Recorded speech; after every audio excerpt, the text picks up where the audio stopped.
Do not fall asleep out here. You and that baby will not make it till morning." The woman barely heard the voice at first, her body too exhausted to respond, her breath shallow as she curled tighter against the cold concrete beside the flickering vending machine. The gas station lights buzzed overhead, casting a pale yellow glow across the empty lot, where the wind carried the smell of gasoline and dust through the silent night. Her name was Lily Brooks, and she had not eaten a real meal in 2 days. Her swollen feet ached inside worn-out sneakers, and every few minutes, a sharp pain twisted through her lower body, reminding her that time was running out. She had knocked on 3 doors earlier that evening, asked for help in a diner just down the road, but each time she saw the same look in people's eyes: hesitation, fear, inconvenience. A pregnant stranger was not something anyone wanted to deal with. So she had ended up here, behind pump number 4, using her thin jacket as a blanket, whispering soft apologies to the life growing inside her, as if the baby could hear every word. The distant rumble of a motorcycle rolled across the highway, low and thunderous, growing louder with each passing second until it cut through the stillness like a warning. Before continuing, comment where in the world you are watching from and make sure to subscribe because tomorrow's story is one you cannot miss. The engine roared into the station, headlights slicing through the darkness as the bike slowed near the pumps. The man riding it did not look like someone who stopped for strangers. Broad shoulders, leather vest, and a presence that made even the quiet air feel tense. Marcus Steele Donovan had spent most of his life riding past problems, not toward them. But something about the shape of a person on the ground, small, unmoving, caught his attention. He told himself it was none of his business. He had learned that lesson the hard way years ago. Still, his hand eased off the throttle. The motorcycle rolled to a stop. For a moment, he just sat there, watching. Then the woman shifted, a soft sound escaping her lips. Not quite a cry, not quite a breath. And that was enough. Marcus killed the engine, the sudden silence almost louder than the noise before. And stepped off the bike.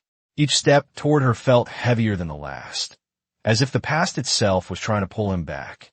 When he got close enough to see her face, pale, exhausted, barely conscious, something inside him tightened in a way he had not felt in years. He noticed the curve of her stomach, unmistakable, vulnerable. And then she whispered something so faint he almost missed it. He said no one would come. Marcus exhaled slowly, his jaw tightening as he looked around the empty station. The dark highway stretching in both directions like a promise of trouble. Yeah, he muttered under his breath, his voice low and steady. He was wrong. And in that moment, without fully realizing it, Marcus made a decision that would change everything by sunrise. Marcus stood over her for a long second, the cold air pressing in around them as if the night itself was watching, waiting to see what he would do next. And for a man like him, standing still was often the hardest part, because stillness meant thinking, and thinking meant remembering things he had spent years trying to bury. But the sound of Lily's uneven breathing pulled him back, sharp and real, and he crouched down slowly, careful with his movements, lowering himself to her level so he did not tower over her like a threat, his voice coming out rough but quieter than before as he said, "Hey, stay with me. All right, you're not out here alone anymore." And her eyes fluttered open just enough to catch the outline of his face, the beard, the scars, the shadow of the vest, and fear flickered there instantly, her body tensing as much as it could in her condition. "Please, do not let him find me," she whispered, the words fragile but urgent, and Marcus felt that same tightening in his chest, stronger now, heavier, because those words were not just fear, they were history, and he had heard that kind of fear before, seen it in places where help came too late. He glanced over his shoulder, scanning the empty road, the silent pumps, the dark corners beyond the reach of the station lights. Every instinct he had was telling him that this was not random, that someone had pushed her to this point, and that someone might still be close. He turned back to her and shrugged off his leather jacket without hesitation, the heavy fabric warm from his body as he draped it carefully over her shoulders, tucking it around her as best he could without causing more pain, his hands large but controlled, surprisingly gentle. "What is your name?" he asked, keeping his tone steady, grounding, and she swallowed before answering. "Lily," her voice barely carrying. "Lily Brooks." He nodded once. "Marcus," he said. Then after a brief pause, "People call me Steele." He did not know why he added that. Maybe because names mattered when someone felt like they were disappearing. He shifted slightly, assessing her condition the way old training had taught him. Her breathing was shallow, but consistent. Her skin pale under the harsh light. And when another wave of pain hit, her fingers gripped the edge of his jacket, a soft cry escaping before she could stop it. Marcus exhaled slowly, thinking fast now, weighing options.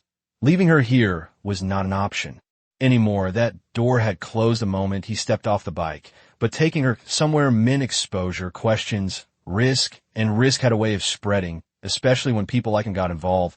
He reached into his pocket and pulled out his phone, staring at the screen for a brief second, his thumb hovering. There were only a few people he would ever call in a situation like this, and calling them meant pulling something bigger into motion, something that could not be undone. Lily's voice broke through again, weaker this time. He said if I ran, he would take the baby. He has people watching. Marcus's jaw tightened, the words settling in a place like pieces of a puzzle he did not want to see completed.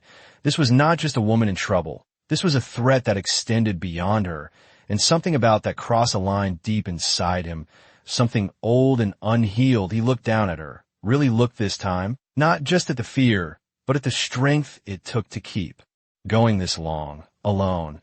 And he made his decision. No hesitation left now. His thumb moved, typing a single message, short and direct, the kind that did not need explanation. Then he hit send, the screen dimming as he locked the phone and slipped it back in his pocket. Lily's eyes searched his face. Confused, scared. "What did you do?" she asked softly. Marcus adjusted the jacket around her shoulders again, then shifted his position so he was between her and the open lot, his body forming a barrier without thinking about it, his voice low, certain, carrying a weight that did not invite questions. "I made sure no one is taking anything from you," he said, and somewhere in the distance, far down the highway, the faintest echo of another engine began to rise, barely noticeable at first, but growing, steady like something answering a call. The sound grew louder, steady and unmistakable now. Not just one engine, but several, low and thunderous, rolling across the highway like distant storm clouds gathering strength. And Marcus did not turn his head right away, because he already knew what it meant. He had heard that sound more times than he could count, in places where things either got handled or got worse. And there was no middle ground. Lily heard it too, her fingers tightening slightly around the edge of his jacket, as fear flickered back in her eyes. "Is that him?" she whispered, her voice fragile. And Marcus finally looked toward the road, his gaze sharp, calculating, the faint glow of headlights beginning to appear far down the stretch of asphalt. But something about the rhythm was wrong for what she feared. Too controlled, too deliberate.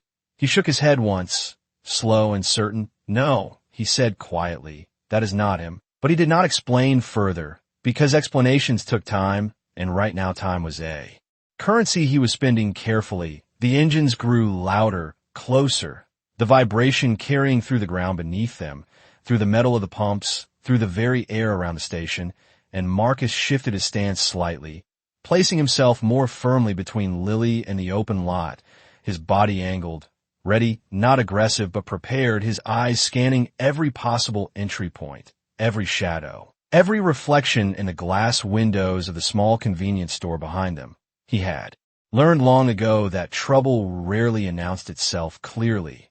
It slipped in through gaps, through moments of distraction, through assumptions, and he was not about to make any of those mistakes tonight. Lily tried to push herself up slightly, wincing as another wave of pain moved through her. "I do not understand," she said, her breathing uneven. "Why would anyone come?" Marcus glanced down at her, just for a moment, and there was something in his expression that softened, just enough to be noticed. "Because I asked," he replied, simple, direct, as if that alone explained everything.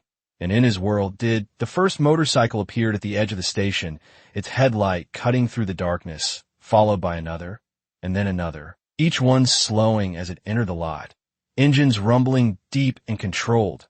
Not chaotic, not reckless, but purposeful. The riders did not rush, they did not shout. They moved with a quiet coordination that spoke of years spent riding together, of understanding without words. Marcus remained still as the first bike rolled to a stop several yards away. The rider cutting the engine and swinging a leg over, boots hitting the pavement with a solid, grounded sound. The man was tall, broad, his vest marked with patches that caught the light, his eyes moving quickly from Marcus to Lily and back again, taking the scene in seconds. "You called," the man said, his voice calm but carrying weight. Marcus gave a slight nod. "I did." The man's gaze shifted to Lily again, his expression tightening just slightly as he took in her condition. "She's the reason," Marcus added, and that was all that needed to be said. More bikes rolled in behind him now, lining the edges of the station, forming a loose perimeter without being told. Each rider dismounting, each one scanning, watching, their presence filling the empty space with something that felt solid, unmovable. Lily's eyes widened as she tried to take it all in, confusion mixing with fear and something else, something closer to disbelief. "Who are they?" she asked, her voice barely above a whisper. Marcus followed her gaze briefly, then looked back down at her, his tone steady, grounded. "They're people who show up when it matters," he said. And, as if on cue, one of the riders moved toward the convenience store entrance. Checking inside, another walked the far edge of the lot, eyes on the road. Another stood near the pumps, arms crossed, watching everything. No one panicked, no one hesitated. It was controlled, deliberate, like a system that had been built over years and now moved into place without friction. The man who had first approached Marcus stepped closer, lowering his voice slightly. "What are we dealing with?" he asked. Marcus's jaw tightened, his eyes flicking once more toward the highway, the distant darkness beyond the reach of the station lights. "Someone who thinks she is alone," he answered, and the man's expression hardened, a quiet understanding passing between them, behind them. The sound of another engine approached from the far road. Different this time. Faster, less controlled. And Marcus's eyes locked onto it instantly, his entire posture. Shifting, subtle but undeniable. The calm before something else. Something heavier. Lily saw the change and felt it too, her breath catching as fear crept back in. And Marcus spoke again, his voice low, firm, carrying a promise that felt as solid as the ground beneath them. "Stay right here," he said. "No one is getting past us." The approaching engine cut through the night with a harsh, uneven growl, nothing like the controlled rhythm of the bikes already surrounding the station, and every rider present felt it instantly. The difference between order and chaos, between brothers and something else entirely. Marcus did not move at first, but his eyes narrowed slightly as the vehicle came into view, headlights bouncing as it turned sharply into the lot, tires crunching over gravel with more force than necessary. The car slowed only at the last second, stopping several yards away from the outer edge of the gathered bikers. The engine still running, loud, impatient, as if whoever was inside did not intend to stay long. The men around Marcus shifted subtly, not aggressive, but forming a clearer line now, their bodies angled, their presence unmistakable, a barrier that did not need to be announced. Lily's breath caught as she saw the car, her fingers clutching tighter at the jacket around her shoulders. "That is him," she whispered, her voice trembling, and Marcus felt those words settle into place with a cold certainty, confirming what his instincts had already told him. The driver's side door opened slowly, deliberately, and a man stepped out, tall, lean, dressed in a dark coat that hung stiff against his frame, his eyes scanning the scene with visible irritation rather than fear, as if he had expected resistance, but not this much. He looked from one biker to the next, counting, assessing, then finally, his gaze landed on Marcus, and something in his expression shifted, recognition flickering for just a moment before being buried beneath confidence. "You are making this more complicated than it needs to be," the man said, his voice carrying across the lot, calm but edged with something sharp.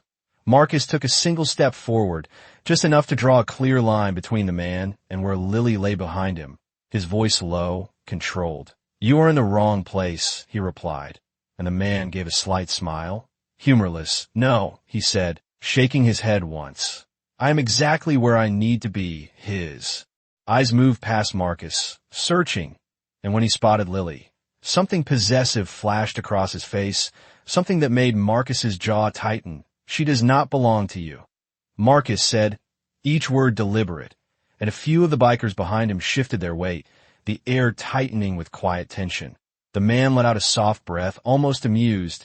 You do not understand, he said, taking a step closer, only to stop as several riders adjusted their positions in unison, blocking his path. Without a single word spoken, the message clear, the man's eyes flicked from one to another, recalculating. That woman made an agreement, he continued, his tone turning colder. She owes a debt, and that child she is carrying is part of that arrangement. Lily's quiet sob broke through the air behind Marcus, and something inside him snapped into place. Not anger, not yet, but something deeper, something immovable. He did not look back at her, because he did not need to. He could feel her fear, and that was enough. There is no agreement, Marcus said, his voice steady but heavier now. Not anymore. The man's expression hardened, the pretense dropping. You think a few motorcycles and leather vests scare me, he asked, his tone sharp. You have no idea who you are dealing with. Marcus tilted his head slightly, studying him in silence for a brief moment, then answered. You are right, he said quietly. I do not care who you are.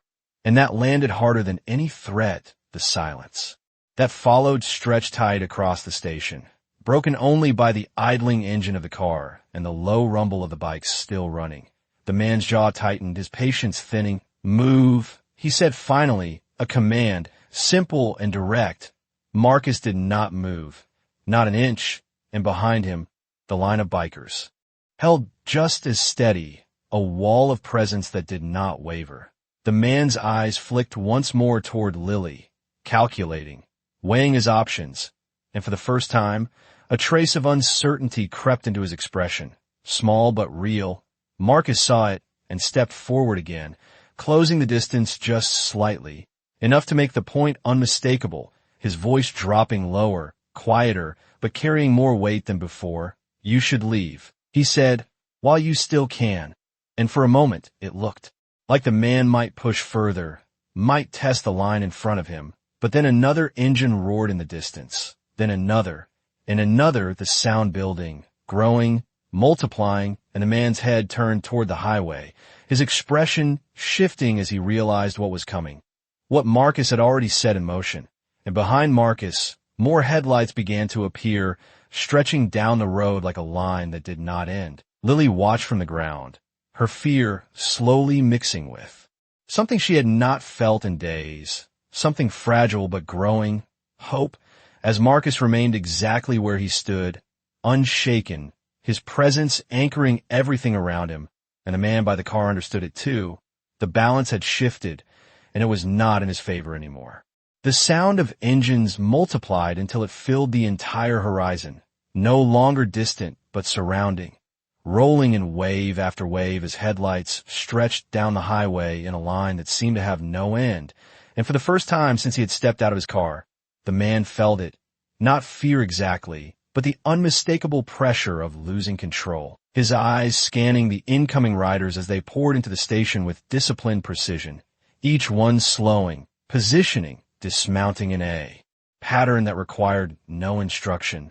The empty gas station transforming into something else entirely, something organized, something unbreakable. Marcus did not look back as more of his brothers arrived. He did not need to. He could hear the shift in the air, feel it in the ground beneath his boots, the kind of presence that only came when people showed up not for themselves, but for each other. The man near the car took a step backward without realizing it, his posture tightening as the space around him closed in, the perimeter no longer loose but complete, riders forming a silent wall that extended beyond the pumps, beyond the parking lot, even spilling onto the edge of the road. Engines idling low like restrained thunder. Lily watched through blurred vision, her breath catching as the numbers grew, more and more riders filling her line of sight, each one carrying the same mark, the same presence, and none of them looking at her like she was a problem. Not one. They looked at her like she mattered. And that alone made her chest tighten with something she had almost forgotten how to feel. Marcus finally shifted slightly, not stepping back, but grounding himself even more firmly between her and the man, his voice calm, steady. "You should go," he repeated, but this time there was no suggestion in it, only finality. The man let out a short breath, glancing around once more, his confidence cracking at the edges. "This is not over," he said, trying to recover ground. But even his voice lacked the certainty it carried before. Marcus tilted his head slightly, his eyes never leaving him. "It is for tonight," he answered, and behind him, one of the riders stepped forward just enough to make the line tighter, reinforcing what had already been said without words. The man hesitated, his gaze flicking once more toward Lily. And in that moment, Marcus saw something dangerous, not strength but intent, the kind that did not disappear just because the odds changed, and that told him everything he needed to know. This was not finished, not truly, but it was contained for now. The man turned sharply, walking back toward his car with controlled frustration, the door opening harder than necessary as he got inside, the engine revving louder before the vehicle backed up and turned, tires kicking up dust as it sped away into the darkness, the red glow of the tail lights shrinking until it disappeared completely down the road. Silence followed, heavy but different now, not empty, but held, steady, the kind of silence that comes after something is pushed back, not defeated, but stopped. Marcus remained still for a moment longer, watching the road long after the car had vanished, making sure it was real, making sure it was over for now. Then he turned, finally, back toward Lily, and the shift in his expression was subtle but undeniable, the edge gone, replaced with something quieter, something protective. He crouched beside her again, his movements slower now, more deliberate. "You did good," he said, his voice lower, almost reassuring. Lily shook her head weakly, tears forming her eyes. "I did not do anything," she whispered, and Marcus gave a slight nod. "You stayed," he replied. "That is everything." Around them, the riders did not leave. No one rushed off. No one treated it like the moment had passed. They remained in position, some watching the road, others scanning the surroundings. A few stepping closer but keeping respectful distance, as if understanding without being told that this space around Lily was not to be crowded. One of the older riders approached Marcus, his expression serious but calm. "We will hold here," he said quietly.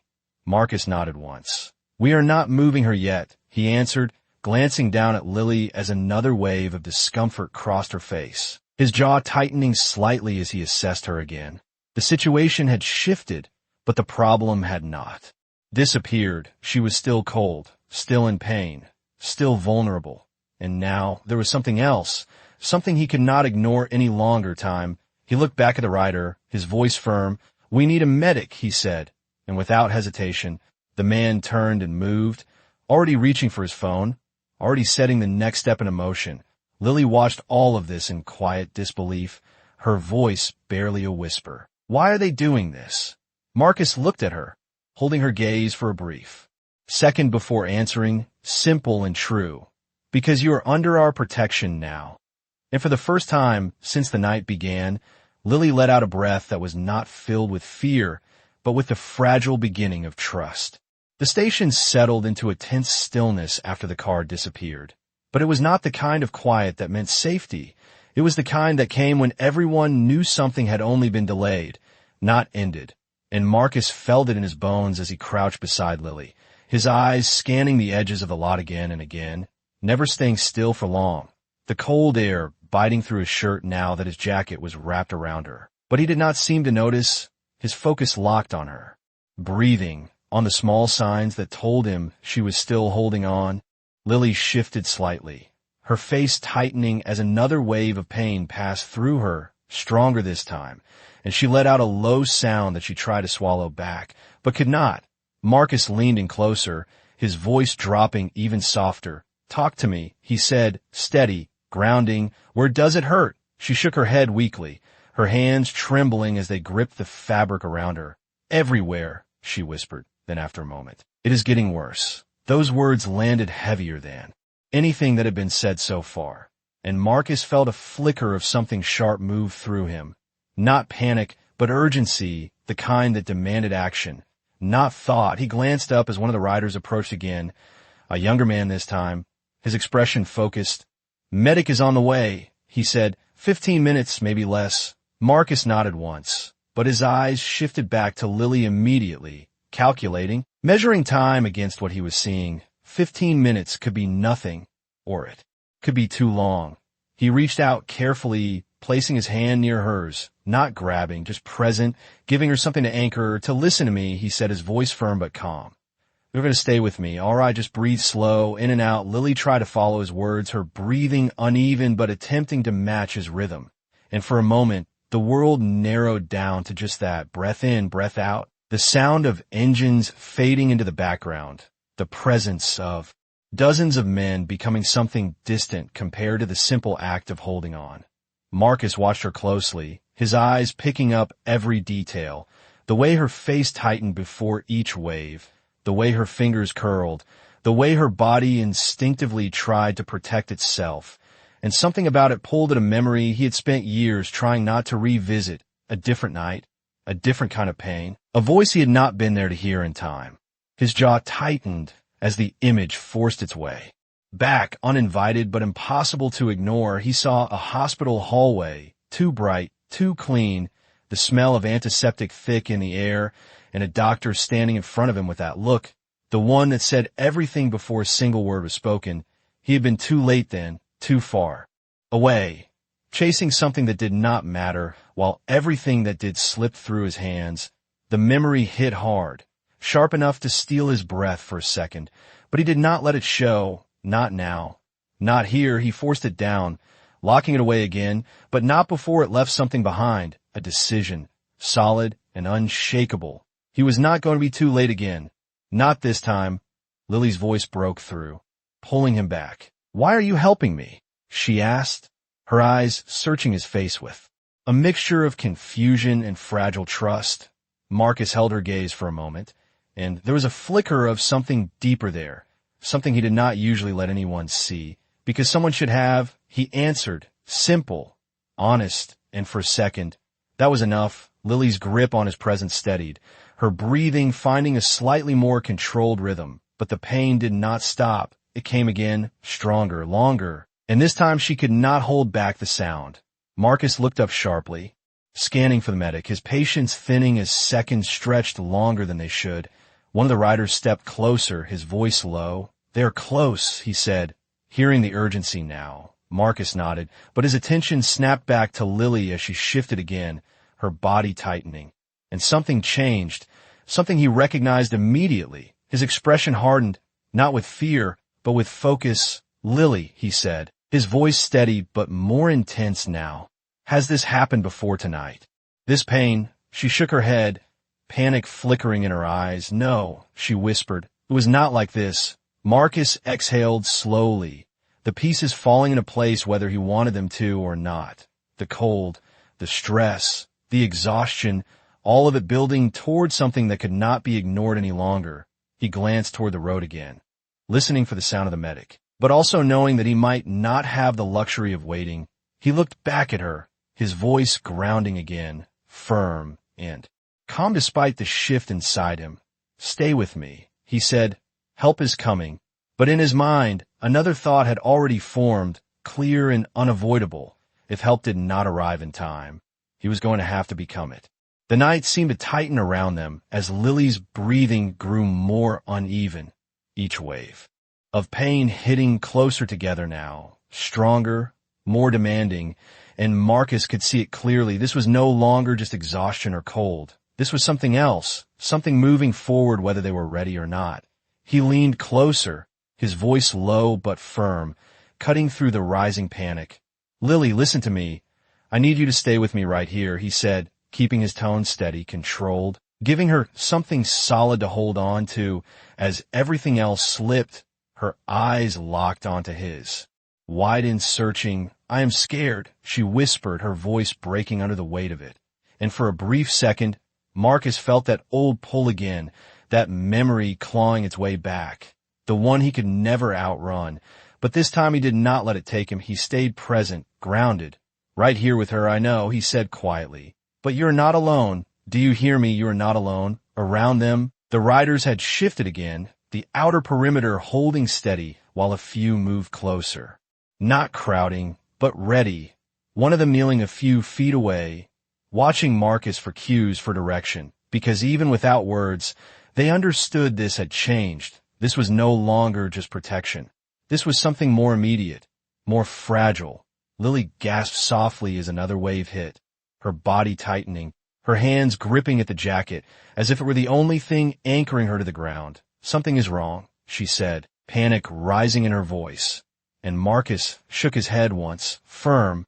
"No," he replied. "Something is happening, and we're going to get through it." He did not use words he could not guarantee. He did not promise outcomes he could not control. But he gave her what mattered, presence, certainty in the moment. He looked up sharply as the distant sound of another engine cut through the air, faster, approaching hard. His eyes narrowing until a single headlight broke through the darkness and pulled into the station with urgency. Not reckless, but fast enough to matter. The bike came to a stop and a man dismounted quickly, already moving toward them, a worn medical bag slung over his shoulder, his movements efficient, practice. "What do we have?" the man asked, dropping to one knee beside Marcus, his voice calm but focused. Marcus shifted slightly to give him space, but did not move away completely. "Late pregnancy, severe pain, getting worse," he said, concise. The medic nodded, already assessing Lily with careful hands, his tone gentle as he spoke to her, asking questions, checking her condition. But even as he worked, Marcus could see it in his expression. This was serious. Time was not something they had much of. Lily cried out softly again. And this time the medic looked at Marcus, a brief glance, but enough to communicate everything. They needed to move. "We cannot keep her out here," the medic said quietly. "She needs warmth, stability, and we need to get her somewhere safe as soon as possible." Marcus nodded once, already turning that into action in his mind. But Lily's hand suddenly tightened around his sleeve, stronger than before, her voice urgent. "No hospital," she said, shaking her head weakly, fear flooding back in her eyes. "He will find me there."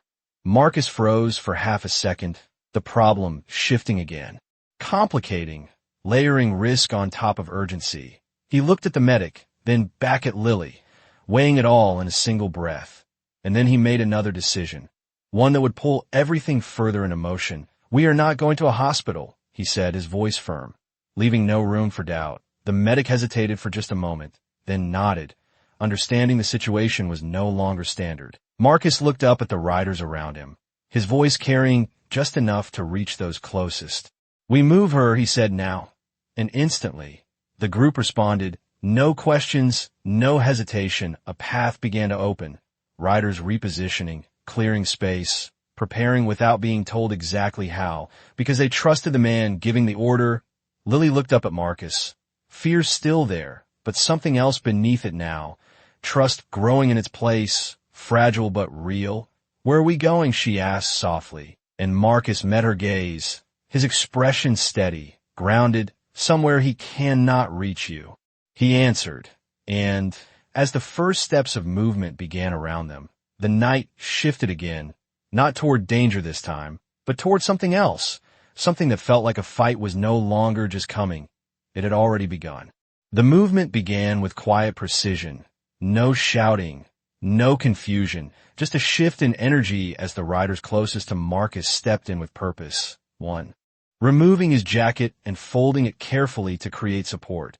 Another clearing a direct path between the pumps and the far edge of the station where the bikes were positioned for a fast exit. The medic stayed low beside Lily, his hand steady as he guided her breathing, giving short, calm instructions that cut through the rising panic. Marcus slid one arm carefully behind her shoulders while another rider moved to support her legs. Every motion deliberate, controlled, designed to avoid, causing more pain than necessary. Lily gasped softly as they lifted her, her body tense, her fingers instinctively reaching for Marcus again, finding his sleeve and holding on. "I am right here," he said immediately, his voice grounding, close enough for her to focus on. "Do not let go." And she did not, the world around her blurring in emotion. shapes and shadows, and the low rumble of engines blending together. But Marcus stayed constant, a fixed point in the chaos. The medic walked beside them, watching closely, ready to intervene if needed. "We have to keep her level," he said, his tone firm but controlled, and the men carrying her adjusted instantly. Moving as one, the path opened wider as more riders stepped aside, forming a corridor that led directly to a waiting bike that had been modified with a reinforced rear seat, built for stability, not speed. Marcus glanced at it, then back at Lily, calculating quickly the risk, the distance, the time, everything narrowing into a single decision. "We take her there," he said, nodding toward the bike. The medic hesitated for a fraction of a second, then nodded, understanding that standing still was no longer an option. Lily shook her head weakly, fear rising again. "I cannot ride," she whispered, her voice strained, and Marcus leaned closer, his tone firm but calm.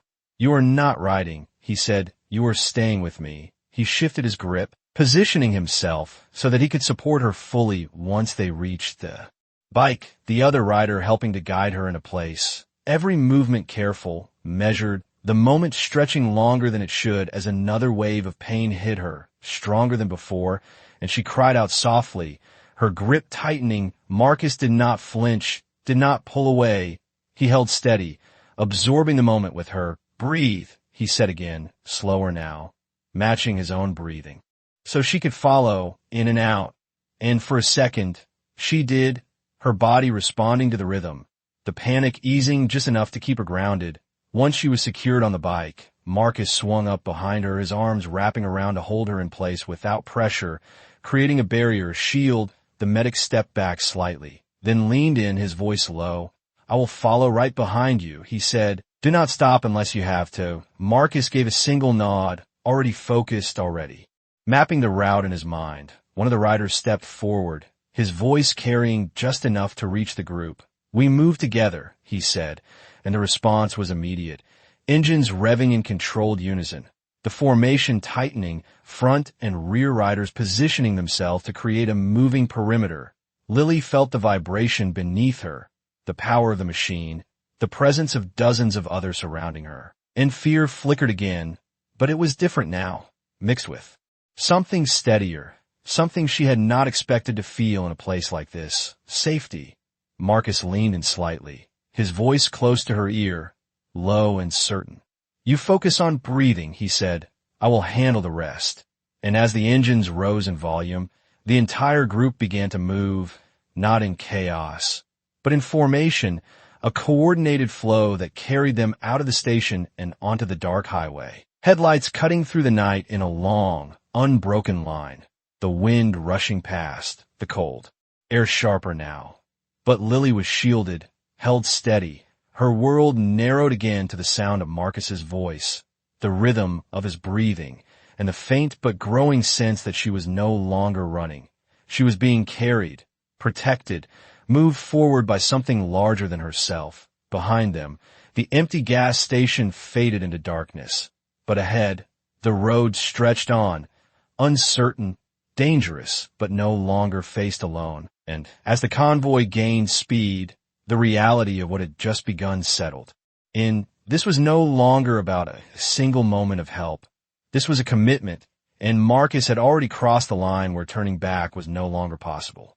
The highway stretched ahead in a long ribbon of darkness, broken only by the steady beam of headlights and the synchronized movement of the riders surrounding Marcus and Lily, the formation tight and controlled as they cut through the night with purpose. The sound of engines no longer chaotic, but unified, like a single force moving forward.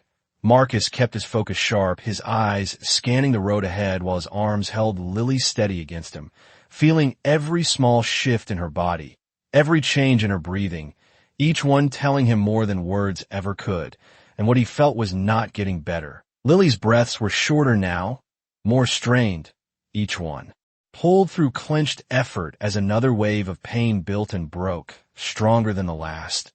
"Marcus," she said weakly, her voice barely carried by the wind, and he leaned closer immediately. "I am here," he answered, his tone low and steady. "Talk to me."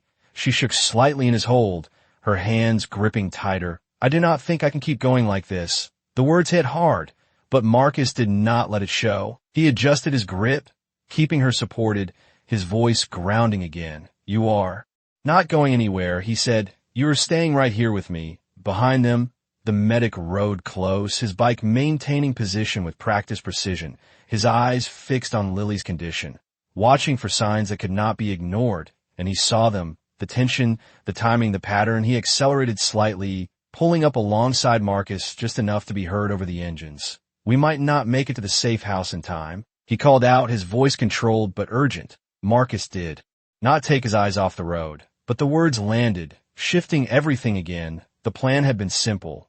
Get her somewhere secure, away from anyone who might be looking. But simple plans did not survive moments like this, not when time turned against you. How far? Marcus asked, his voice steady despite the pressure building. 10 miles, the medic answered. Then, after a brief pause, maybe less if we push. Marcus calculated instantly. Distance, speed, risk, Lily's condition, everything. Collapsing into a single point of decision, Lily cried out again, louder this time, her body tightening in his arms. And Marcus felt it. The urgency crossing into something else, something that could not wait. He made the call in the same second. We do not push, he said, his voice firm, cutting through the noise. We stop. The medic nodded once, already turning his bike slightly, scanning for a location, and one of the riders ahead caught the signal. Raising a hand, the formation responding instantly, slowing, shifting, searching, the convoy moved off the highway toward a wide gravel turnout just past a bend, shielded partially by trees and darkness. The bikes rolled in and spread out, forming another perimeter, engines lowering but not shutting off. The energy changing again from movement to action. Marcus brought the bike to a controlled stop, his feet hitting the ground as he steadied both himself and Lily. We are here, he said softly, though he knew it was only temporary.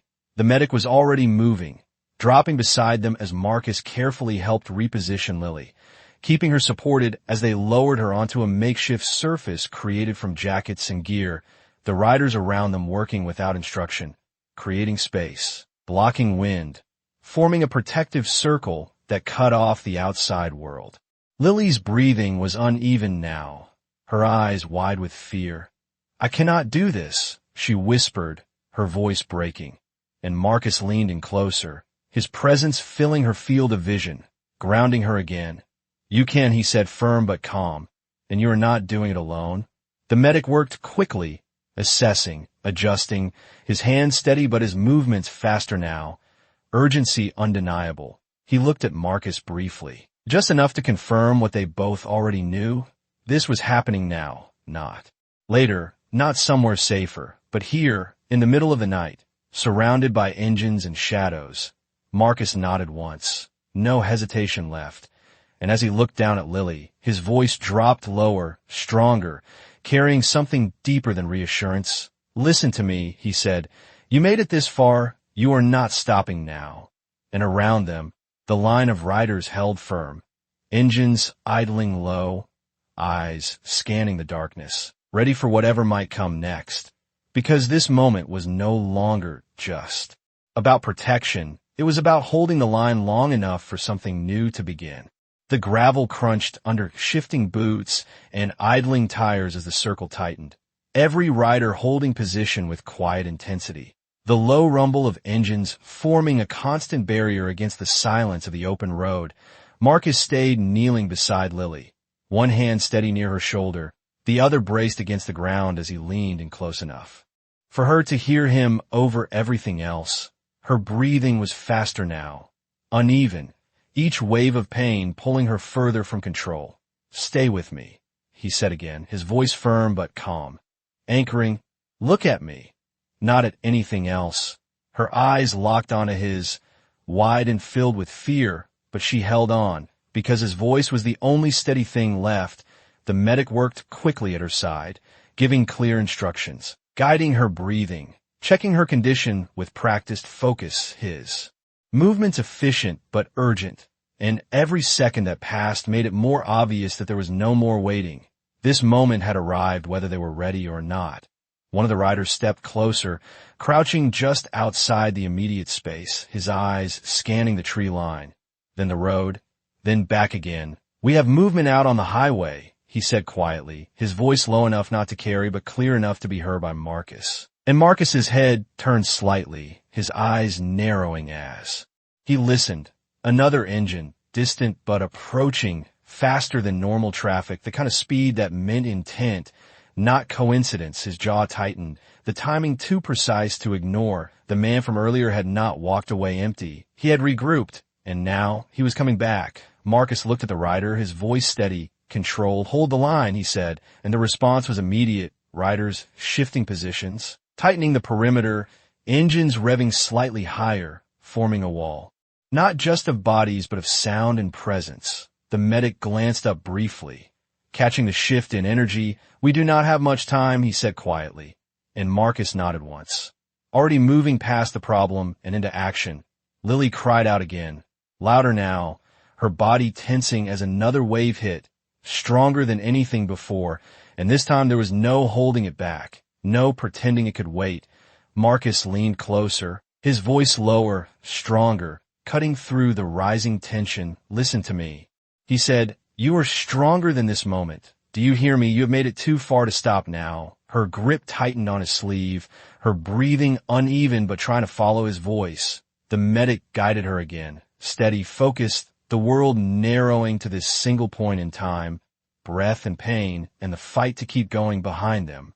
The sound of the approaching vehicle grew louder, the headlights cutting through the trees now, visible between the gaps, and the riders responded without hesitation, forming a solid barrier at the edge of the turnout, bikes angled, bodies positioned, a line that would not break. Marcus did not look back again. He did not need to. He trusted what was behind him. His focus remained on Lily, because that was where he was needed most. The medic spoke again, his voice firm now. "It is time," and Marcus nodded. No hesitation left. Whatever came next would happen here, in this moment, not somewhere safer, not later, but now. Lily shook her head weakly, fear flooding her expression. "I cannot," she whispered, and Marcus leaned in even closer, his voice steady, unwavering. "You can," he said, "and you are not alone, not for a single second." The sound of engines at the edge of the turnout grew louder, aggressive now, pushing against the barrier of riders. But the line held, unshaken, and, in the center of it all, Marcus stayed exactly where he was, grounded, present, his voice the only thing Lily needed to hear, as everything else faded into the background. The night pressing in, the danger rising, but the circle holding strong, because this was no longer just about standing guard. This was about protecting something that had not even taken its first breath yet, and no one in that circle was willing to let that be taken away.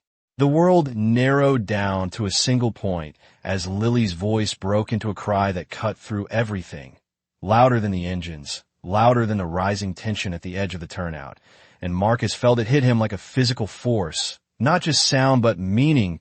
This was the moment. There was no more waiting, no more holding back. It was happening now. The medic leaned in closer, his voice firm and clear, giving instructions that were sharp and focused, guiding Lily through each breath, each effort, his hand steady despite the urgency. And Marcus stayed right there with her, unmoving, unshaken, his entire presence locked onto hers. "Stay with me," he said again, his voice lower now, stronger, cutting through the fear. "You are doing exactly what you need to do." Lily shook her head weakly, tears streaking across her face.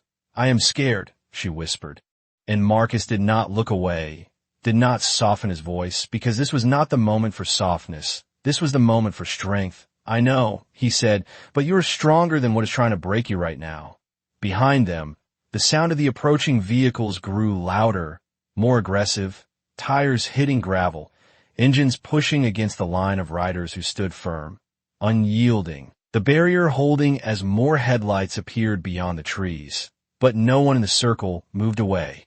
No one broke formation, because the priority had shifted completely. Nothing outside that circle mattered more than what was happening inside it. The medic's voice rose slightly, controlled but urgent, guiding Lily through another wave. And this time, something changed, something shifted. A moment where everything aligned just enough to push forward instead of hold back. Marcus saw it in her face, in the way her breathing changed, in the way her grip tightened, not in fear, but in effort. That is it, the medic said, steady, encouraging. Stay right there. Do not stop. Lily cried out again, but this time there was something different in it. Not just pain, but progress, movement. Marcus leaned closer, his voice right at her ear, grounding her. You are not alone, he said, not now, not ever again. The words came without thought, pulled from somewhere deeper than he usually allowed. And they landed. Lily's eyes locked onto his, holding onto that promise like it was the only thing, keeping her from slipping away. Time seemed to stretch, every second longer than it should be, every breath carrying more weight, until finally the medic's posture shifted, his focus sharpening into something precise, something final. And then it happened. A sound broke through the night, small but undeniable, fragile but powerful enough to cut through everything else. And for a moment, the entire world seemed to stop. Marcus felt it before he fully understood it.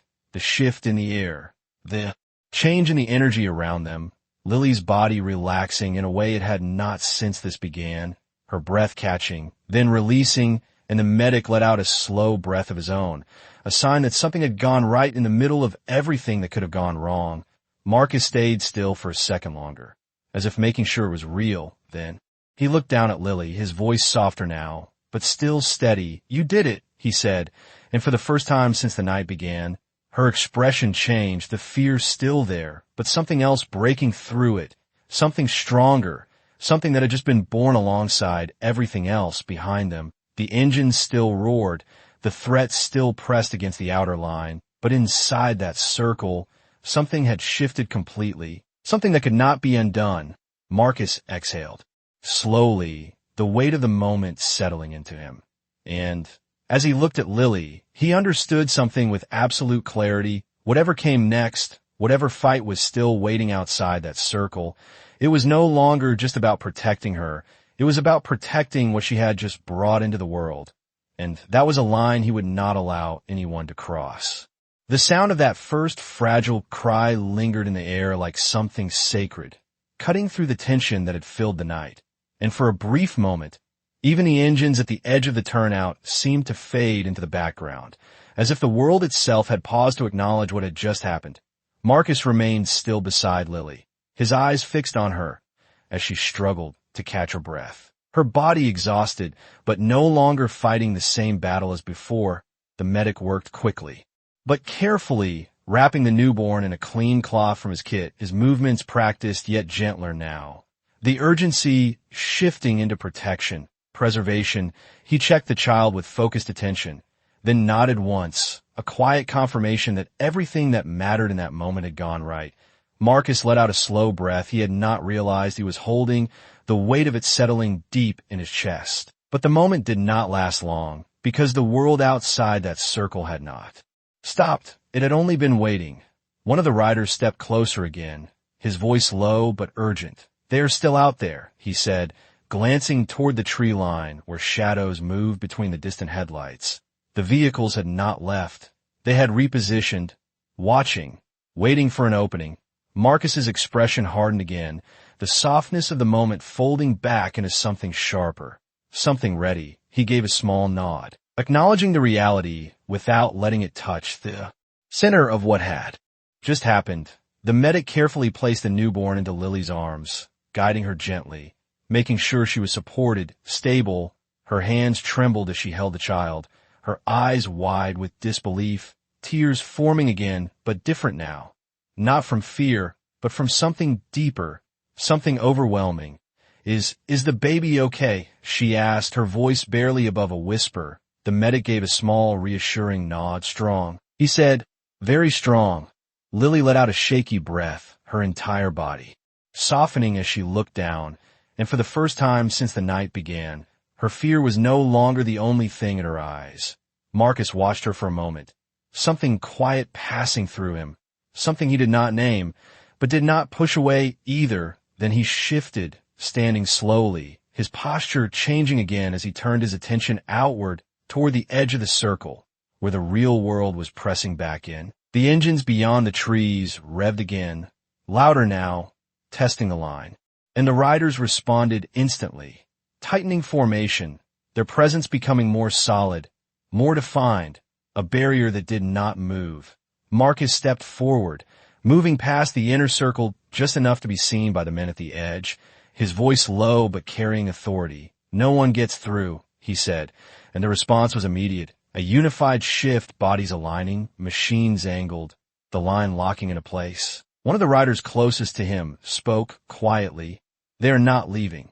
Marcus nodded once, his eyes fixed on the darkness beyond. "Then neither are we," he replied. Simple, final. Behind him, Lily adjusted slightly, holding the newborn closer, her breathing still uneven but steadier now. Grounded by something real, something that could not be taken away easily, she looked up at Marcus, her voice soft but carrying across the small distance. "Why are you doing all of this?" she asked, the question simple, but heavy with everything that had happened. Marcus did not turn. Immediately, his gaze still on the road, still watching, still ready. Then after a moment, he answered, his voice calm, unwavering, because someone tried to take something that was not theirs. He said, then finally turning slightly, just enough for her to see his expression, "And that does not happen on my watch." The words settled into the space between them, solid, unshakable. And for the first time, Lily understood that this was not temporary. This was not a moment that would pass when the sun came up. This was something else entirely, something that had already begun to reshape everything around her. The riders held their line. The engines idled low. The threat remained just beyond the trees. But inside that circle, something had changed permanently. And Marcus knew it. Whatever came next, whatever fight was still waiting, this was no longer just about getting through the night. This was about what came after, and he had already made his choice. The tension at the edge of the turnout held for what felt like an endless stretch of seconds. Engines growling, bodies locked in position, eyes fixed on the darkness beyond the trees. And then something shifted, not inside the circle, but outside it. The headlights that had lingered, waiting, began to pull back one by one. Slow at first, cautious, as if testing whether the line would break. But it did not. The riders did not move, did not give an inch. And that was enough. The vehicles turned, retreating onto the highway, their engines fading into the distance until the night swallowed them whole. The threat did not explode. It dissolved, pushed back by something stronger than force alone, something built on unity and presence, and a line that refused to be crossed.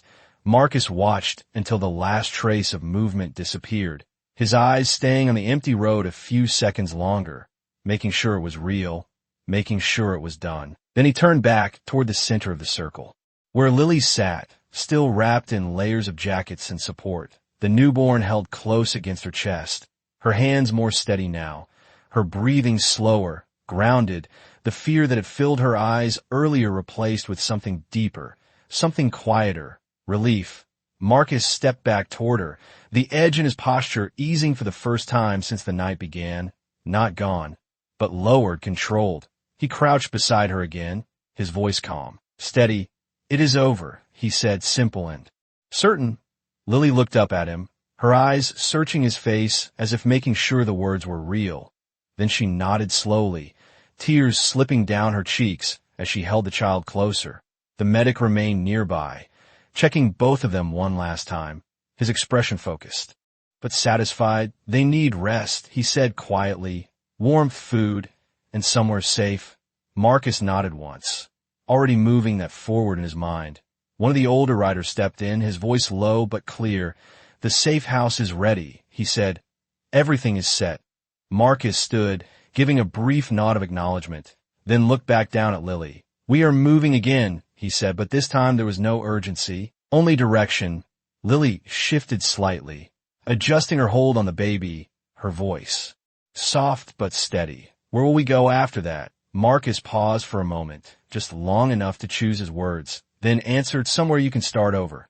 And there was no doubt in his tone, no uncertainty, just a statement of fact. The riders began to reposition once more, not rushed, not tense, but organized, controlled, preparing for movement with the same precision they had shown all night. The circle opened just enough to create a path, and this time it felt different, not like an escape, But like a transition, Marcus carefully helped Lily back onto the bike, his movements slower now. More mindful of the life she held in her arms, he settled in behind her, creating that same protective barrier as before, but now it carried something more than urgency.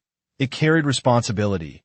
As the engines rose again, the formation tightened, and the convoy rolled forward, leaving the turnout behind. The first light of dawn just beginning to touch the horizon, soft and pale, breaking through the darkness that had defined the night. The road ahead no longer felt like something to survive, but something to move into.